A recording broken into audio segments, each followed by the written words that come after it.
स्वागत है आपका कृषि दर्शन में। आपके साथ मैं हूं अंशु सिंह। कृषि दर्शन आपका अपना कार्यक्रम जिसमें हम किसानों से संबंधित तमाम नई नई जानकारियां आप तक पहुंचाते हैं और हमारा मकसद होता है कि ये जानकारियां हमारे किसानों तक पहुंचे और किसान उनका उचित इस्तेमाल करें ताकि उन्हें ज़्यादा से ज़्यादा लाभ हो सके।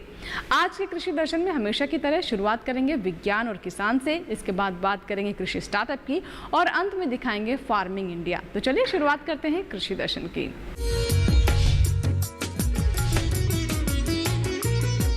सबसे पहले बात विज्ञान और किसान की।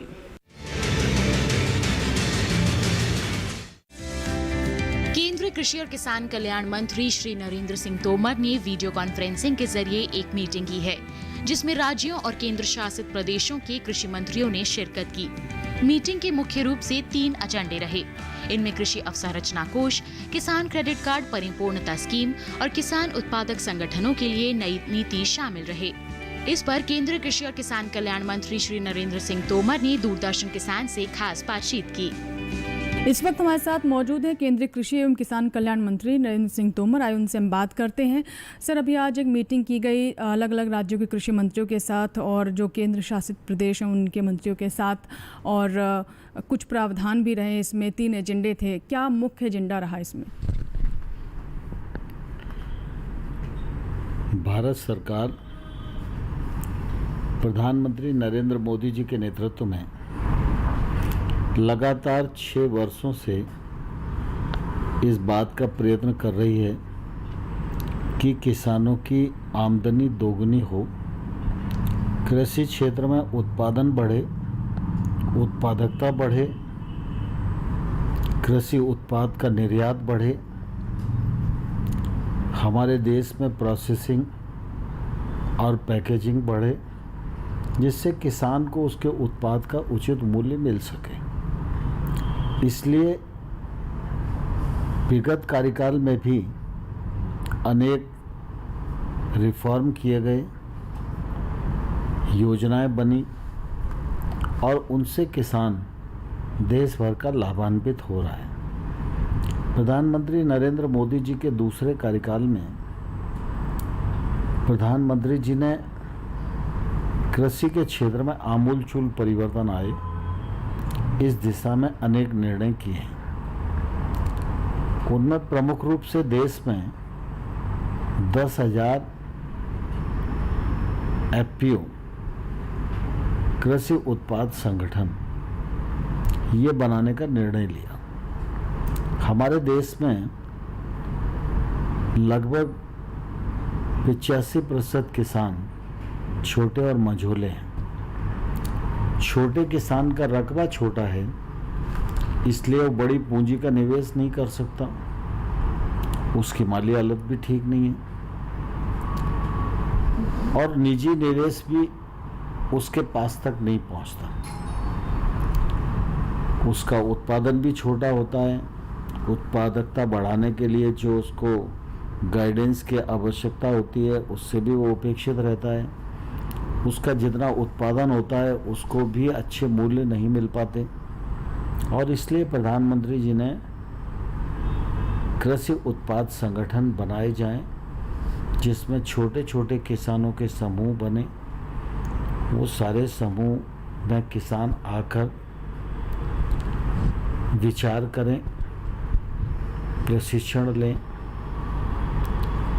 और चूंकि वो ऑर्गेनाइज हो जाएंगे तो जो किसान को उत्पादन के क्षेत्र में, खेती के क्षेत्र में आवश्यकताएं होती हैं, चाहे वो सीड की हो, चाहे वो फर्टिलाइज़र की हो, चाहे वो पेस्टिसाइड की हो, सिंचाई की हो, ये सब आवश्यकताएं भी सामूहिक हो जाएंगी।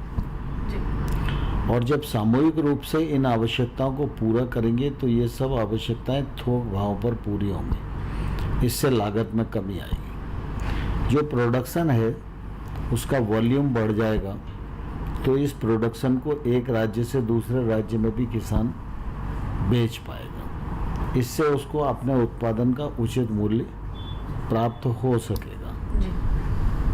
ये FPO किसान का उत्पादन बढ़े, उसके खेत की उत्पादकता बढ़े, उसमें टेक्नोलॉजी का कैसे उपयोग हो सकता है। तो 300 किसानों का समूह होगा तो वो टेक्नोलॉजी का भी उपयोग कर सकेंगे, सभी किसानों की ट्रेनिंग भी हो सकेगी, वो क्लस्टर खेती की ओर भी प्रवृत्त हो सकेंगे। और इस दृष्टि से एफपीओ 10,000 बनाना और किसान के जीवन स्तर में सुधार लाना यह एक क्रांतिकारी कार्यक्रम है। ये संगठन ठीक प्रकार से खड़ा हो सके और आत्मनिर्भर बन सके, इस दृष्टि से केंद्र सरकार 15 लाख रुपए तक की मदद एक एफपीओ को करेगी। एक किसान क्रेडिट कार्ड योजना अटल बिहारी वाजपेयी जी के प्रधानमंत्री कार्यकाल में प्रारंभ हुई थी और उस समय सोच ये था कि किसान को साहूकार से ऋण नहीं लेना पड़े और उसको आसान ब्याज पर आसान किस्तों में उसको छोटे ऋण की उपलब्धता हो जाए। बाद में परिमार्जित होते होते अब 3 लाख रुपए तक का अल्पकालिक ऋण इस योजना के अंतर्गत किसान को मिलता है।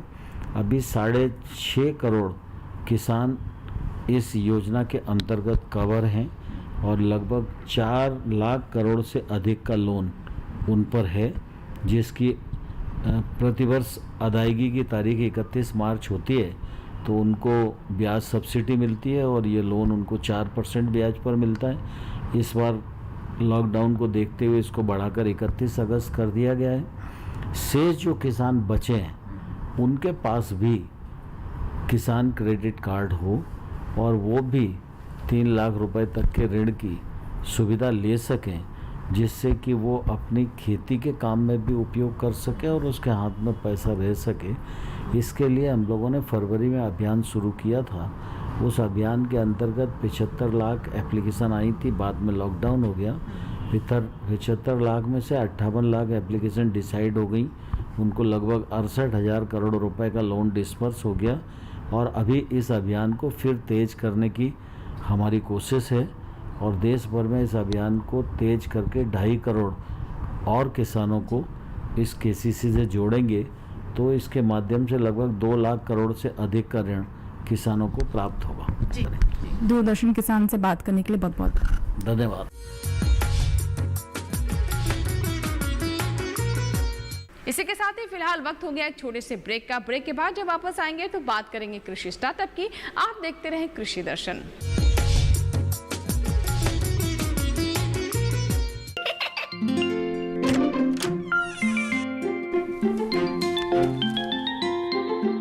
ये क्या हो रहा है? काशवी, इतने कम मार्क्स?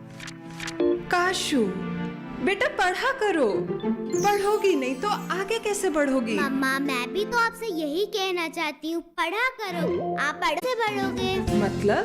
वो देखो, सिर्फ बैक पर छपा ऑर्गेनिक नहीं, ऑर्गेनिक का निशान पहचानिए। पीजीएस ऑर्गेनिक का ये लोगो उन किसानों की पहचान है जो आज भी परंपरागत विधि से रसायन मुक्त खेती कर आपके लिए शुद्ध फसल उपजा रहे हैं।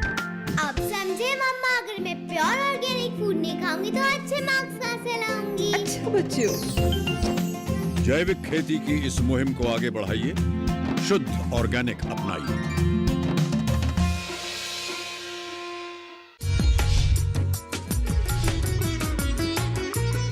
ब्रेक के बाद कृषि दर्शन में एक बार फिर आपका स्वागत है और अब समय हो गया है कृषि स्टार्टअप का।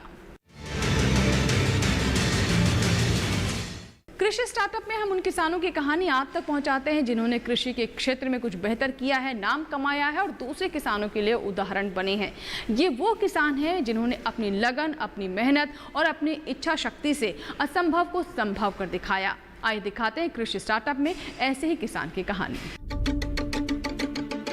एक समय था जब किसान हवाओं के बदलते मिजाज और हवाओं की सुगंध से अंदाजा लगाने का प्रयास करते थे कि बारिश कितने समय तक उनके क्षेत्र में आ सकती है और फिर उनकी आंखें इंतजार में आसमान में नजरें गड़ाए रहती थीं कि कब इंद्रदेव की कृपा उन पर बरसेगी।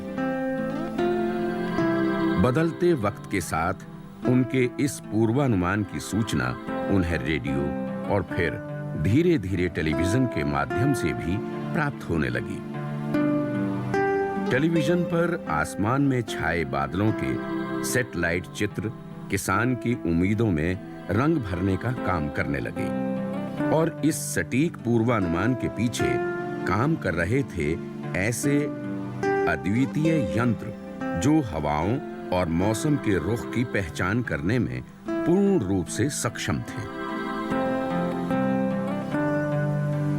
इन अद्वितीय यंत्रों के आविष्कार में जिस बेमिसाल शख्सियत की अनथक मेहनत और लगन शामिल थी, वो शख्सियत थी अन्ना मोदाइल मणि।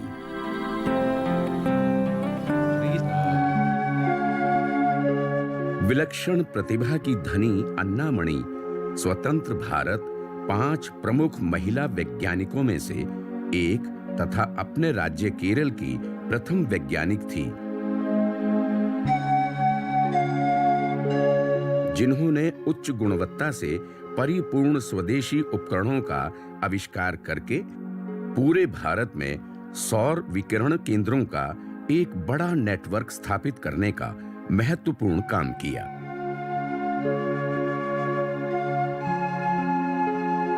ओजोन शब्द के अस्तित्व में आने से 2 दशक पहले ही ओजोन परत पर सटीक डाटा संग्रह करने में उनका अकल्पनीय योगदान भुलाया नहीं जा सकता।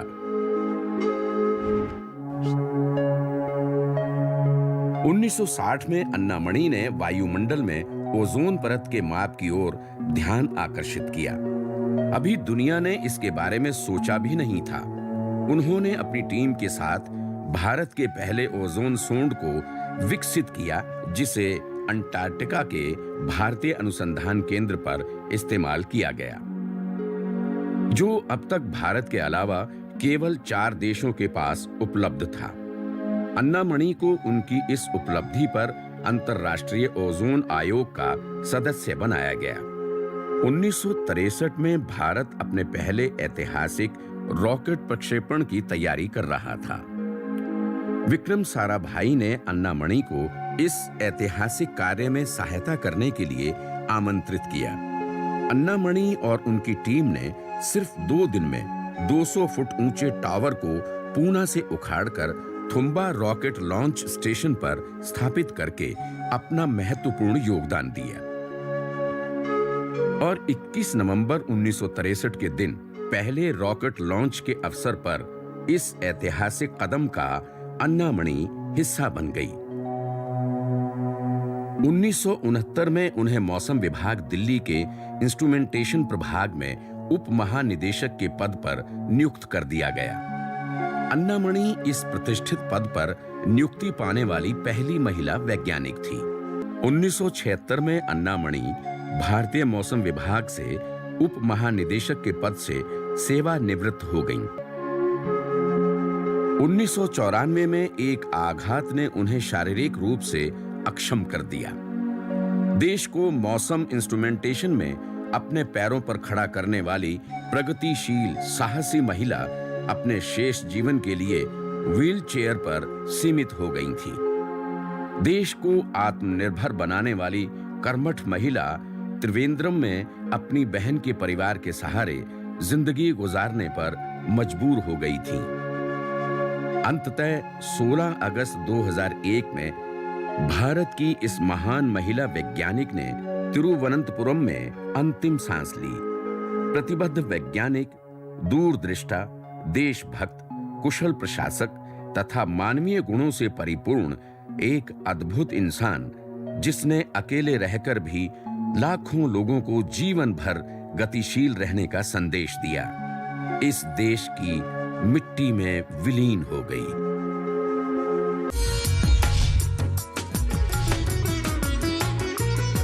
तो ये था हमारा आज का कृषि स्टार्टअप। इसी के साथ ही वक्त हुआ एक छोटे से ब्रेक का। आप कहीं मत जाइएगा, देखते रहें कृषि दर्शन।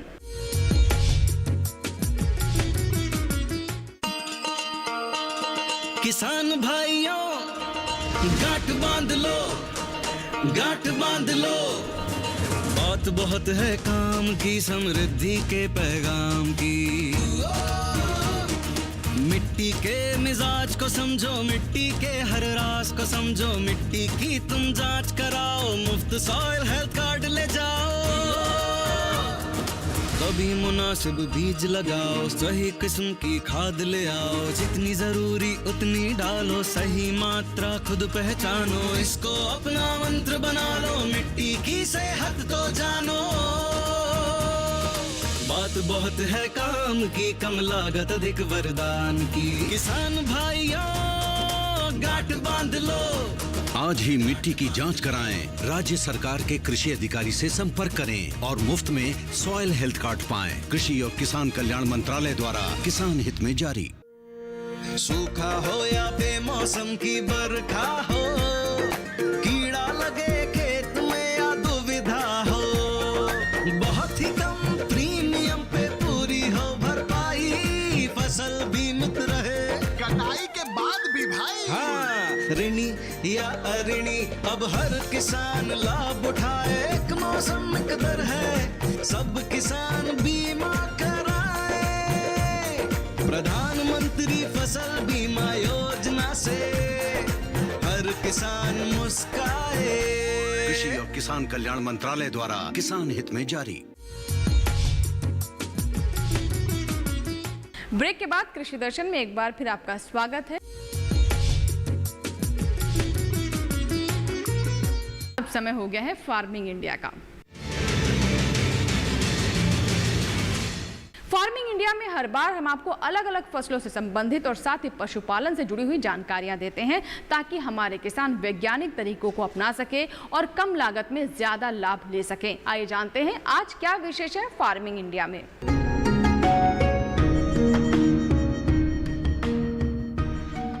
किसान भाइयों, बदलती जलवायु और विशेष रूप से कम पानी की उपलब्धता की दशा में शरीफे की खेती हमारे लिए बहुत लाभदायक साबित हो सकती है। आप जानते हैं कि हमारे देश में बहुत से ऐसे क्षेत्र हैं, अंचल हैं कि जहां पर पथरीली ज़मीन है, पहाड़ी ज़मीन है, पानी की सुविधा नहीं है या पानी बहुत कम उपलब्ध है, मिट्टी अच्छी नहीं है, नमकीन मिट्टी है, क्षारीय मिट्टी है। ऐसी दशाओं के लिए शरीफे की खेती बहुत ही लाभदायक सिद्ध हो सकती है। विशेष तौर से जो हमारी भारत सरकार ने इस समय किसानों की आय बढ़ाने के बारे में एक कार्यक्रम चला रखा है, ऐसी दशाओं में तो इसकी खेती बहुत ही ज़्यादा लाभदायक सिद्ध हो सकती है। शरीफे को हमारे देश में जो साधारण शरीफा होता है उसको शरीफा या सीताफल कहते हैं, और इससे मिलते जुलते 2-3 प्रकार के फल और होते हैं जिनको कि लक्ष्मण फल, हनुमान फल भी कहा जाता है। ये थोड़ा सा मिलता जुलता ही होता है। तो ये 2-3 तरह के जो फल होते हैं वो हमारे देश में उगाए जाते हैं और उनको साधारण रूप से शरीफा ही बोला जाता है। लेकिन जो मुख्य शरीफा होता है उसको जो बाज़ार में हमारे अधिकांश मिलता है, इसमें चीनी का अंश काफ़ी होता है और इसमें जो खनिज तत्व भी पाए जाते हैं फल में, अतः ये स्वास्थ्य के दृष्टिकोण से भी बहुत अच्छा होता है। शरीफे के फलों को ताज़ा तो खाया ही जाता है, इसके साथ साथ इसकी आइसक्रीम भी बहुत अच्छी बनती है और इसके गूदे को या पल्प को निकाल कर बड़े ड्रम में भरकर आजकल हम विदेशों को भी निर्यात कर रहे हैं। इसकी तकनीकी हमारे यहाँ उपलब्ध है, हमारे देश में उपलब्ध है। तो इसके माध्यम से शरीफे की खेती उन ज़मीनों में करके जहाँ पर कई अन्य फसलें सफलतापूर्वक नहीं ली जा सकती हैं, उन ज़मीनों में इसकी खेती करके किसान भाई अधिक लाभ कमा सकते हैं। इसकी खेती के लिए प्रमुख रूप से हमारे देश में 5-6 किस्में हैं जो कि ज़्यादा प्रचलित हैं। सबसे प्रथम किस्म जो है उसको बहुत ही लोकप्रिय है, जिसको बाला नगर नाम से कहा जाता है। ये आंध्र प्रदेश, महाराष्ट्र, कर्नाटक, उड़ीसा, छत्तीसगढ़, मध्य प्रदेश, तेलंगाना ऐसे राज्यों में ज़्यादा उगाई जाती है। इसके बाद दूसरे नंबर पे जो महत्वपूर्ण किस्म है उसका नाम है अर्का सहान। ये बेंगलोर के भारतीय बागवानी संस्थान जो है, भारतीय बागवानी अनुसंधान संस्थान है, उससे निकाली गई है और इसके फल बहुत अच्छे होते हैं, खाने में बहुत अच्छे होते हैं। फल का जो आकार होता है वो साधारण फल लगभग 250 ग्राम 200 ग्राम से ऊपर ही होता है और कभी कभी अगर अच्छे से उसकी खेती की जाए, उर्वरकों की जो अच्छे से दिया जाए, तो लगभग 500 ग्राम प्रति फल तक इसकी एक फल का वज़न हो सकता है। और एक पेड़ से 10 से लेकर के और 20 किलोग्राम तक प्रति पेड़ उपज मिल सकती है। इसको लगाने के लिए 1 हेक्टेयर में लगभग 400 पौधे लगाए जा सकते हैं शरीफा के। मिट्टी के अनुसार और मिट्टी की उर्वरता के अनुसार इसके पौधों की जो दूरी कतार से कतार लगभग 4 से 6 मीटर रखी जा सकती है, और वैसे पौधों से पौधों की दूरी भी 4 से 6 मीटर रखी जा सकती है। 4 से 6 मीटर इसलिए कि अगर ज़मीन अधिक उर्वरता युक्त है तो इसकी दूरी लगभग 6 से 6 मीटर रखनी चाहिए, और अगर ज़मीन बहुत ख़राब है, उर्वरता उसकी कम है, तो इसकी दूरी 5 मीटर या उससे भी कम 4 मीटर भी की जा सकती है। अब किस्मों में हम और आते हैं कि किस्मों में बालानगर और अर्का शाहन के अलावा अभी 1-2 किस्में और भी निकाली गई हैं, जैसे कि अर्का नीलाचल केसरी निकाली गई है। ये भी बहुत अच्छी किस्म है और फलों का वज़न लगभग 150 ग्राम से लेकर के 200 ग्राम प्रति फल होता है, और प्रति पौधा 10 से 12 किलो या कभी कभी 15 किलो तक उपज प्राप्त की जा सकती है। पौधे लगाने के लिए अभी ये समय, जैसे गर्मी का समय चल रहा है, मई जून में जो दूरता के अनुसार लगभग 50 से 60 सेंटीमीटर लंबे चौड़े और गहरे गड्ढे खुदाई करके 15-20 दिन के लिए, 1 महीने के लिए उसको खुला छोड़ देते हैं, और जैसे बरसात शुरू होती है वैसे 1 से 2 टोकरी गोबर की खाद और लगभग आधा किलो के अनुसार, आधा किलोग्राम के आसपास नीम की खली अगर उपलब्ध है तो ये, और या जो कंपोस्ट है, गांव की कंपोस्ट होती है, उसको मिला करके गड्ढे को भर दिया जाता है, और कलमी किए हुए पौधे ला करके हम लगा सकते हैं। यहाँ पर ये खास बात ध्यान देने योग्य है कि अमी पौधे नहीं हैं तो बीजू पौधे भी लगाए जा सकते हैं, क्योंकि बीजू पौधे से भी अच्छी उपज होती है। और बीजू पौधों के साथ में ख़ास बात ये होती है कि इसमें जो पानी देने के लिए या खाद देने की आवश्यकता, बहुत पौधे की जड़ें बहुत नीचे तक जाती हैं, और कंकरीली, पथरीली या क्षारीय ज़मीन में ये बीजू पौधे ज़्यादा सफलतापूर्वक लगाए। तो बीजू पौधे लगाने में भी कोई ऐसी संशय नहीं होनी चाहिए, क्योंकि किसानों को इससे भी अधिक आय प्राप्त हो सकती है। साधारणतया जब बरसात शुरू होती है तो इसके पौधे लगाए जाते हैं, और आरंभिक के 1 से 2 साल तक पौधों को काट छाँट करके अच्छा सा आकार दिया जाता है, इसका छत्रक तैयार किया जाता है, जिससे आने वाले समय में अच्छा फलन इसमें लिया जा सके। इसमें फूल आने का समय लगभग जब शीत ऋतु ख़त्म होती है, फरवरी के महीने में या मार्च के महीना आने पर, उस समय इसकी सुसुप्ता अवस्था ख़त्म होती है, और उसी समय इसमें फूल आते हैं। फूल आने के साथ साथ में इसमें 1 महीने के बाद में, 1.5 महीने के बाद लगभग फलन शुरू हो जाता है। लेकिन ज़्यादा गर्मी की अवस्था में क्या होता है कि फूल तो आते हैं लेकिन उसमें फल नहीं लगते हैं। जब बरसात आरंभ होती है उस समय, जब वातावरण में आर्द्रता बढ़ जाती है, उस समय इसमें फल लगते हैं, और बाद में जाकर के लगभग 4 से 5 महीने बाद ये फल परिपक्व होते हैं। लगभग 5 महीने लग जाते हैं तापक्रम के अनुसार और मिट्टी की उर्वरता के अनुसार। लगभग 5 महीने के बाद ये फल पककर तैयार हो जाते हैं। खाद और उर्वरकों के बारे में अगर कहा जाए तो 1 वर्ष के पौधे को लगभग 8 से 10 किलोग्राम गोबर की खाद और 50 ग्राम यूरिया, 25 ग्राम सिंगल सुपर फास्फोरस और 25 ग्राम के आसपास ही लगभग पोटास की आवश्यकता होती है। खाद और उर्वरक देने का समय जो होता है वो जब जाड़े की बाद में पौधे में जो सुसुप्ता अवस्था ख़त्म होती है और नई पत्तियां जब शुरू होती हैं, अंकुरण आने लगता है, उसमें नई पत्तियां आने लगती हैं, तो उसमें उस समय मिट्टी में दिया जाता है। लेकिन जो गोबर की खाद है वो बरसात शुरू होने के आसपास, या अगर सिंचाई के साधन है तो लगभग मार्च से अप्रैल के महीने में गोबर की खाद और रासायनिक खादों को दे करके और अच्छे से मिट्टी में मिला करके, एक सिंचाई अगर उपलब्ध है तो बहुत अच्छी बात है, कर देनी चाहिए। जैसा कि हमने बताया कि जो शरीफा के फलों का पकने का समय होता है, जो जिसमें फ्लावरिंग या पुष्पन या फूल जो आते हैं लगभग मार्च में या अप्रैल में आ जाते हैं, वो लगभग 5 महीने के बाद में अगस्त के महीने के अंत से वो फल पकना आरंभ कर देते हैं। शरीफे के फलों में इतना तो अच्छाई है, लेकिन एक बुराई भी है कि इसके फलों को बहुत दिन तक रखा नहीं जा सकता है। हालांकि कम तापक्रम पर लगभग 6 से 7 डिग्री या 8 डिग्री तापक्रम पर इसको 2-3 हफ्ते तक रखा जा सकता है। कच्चा फल तोड़ करके रखा जा सकता है, नहीं तो पकने के बाद में ये फल जल्दी ही खराब होने लगते हैं।